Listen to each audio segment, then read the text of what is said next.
Menjelang pemilihan kepala daerah, Bawaslu Sulsel menggelar sosialisasi bahaya keterlibatan aparatur sipil negara dalam politik.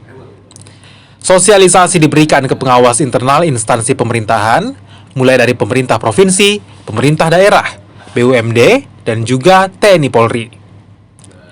Sosialisasi dilakukan melihat tingginya indikasi keterlibatan ASN di pilkada mendatang. Salah satu pemicunya karena adanya ikatan kekerabatan. Selain itu, temuan banyak pelanggaran saat pemilu lalu juga jadi indikasi lainnya.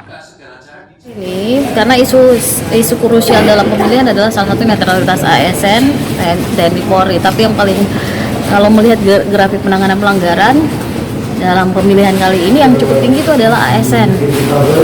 Nah, fokus kita adalah pengawasan terkait ini, kemudian sosialisasi, mengingatkan lagi para pemerintah daerah juga di ruang lingkupnya ASN untuk tetap kembali tidak berpihak pada siapapun. Nah, itu yang dikhawatirkan terjadi kerentanan ya, karena di daerah ini kan politik kekerabatan cukup tinggi. Bawaslu Sulsel mencatat tahun 2024 ini ada sejumlah ASN yang diduga kuat terlibat politik praktis dan kini tengah dalam proses penanganan.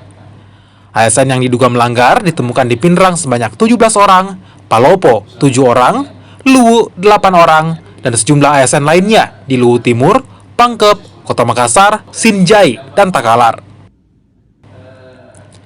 Nila Rustam, Kompas TV, Makassar, Sulawesi Selatan.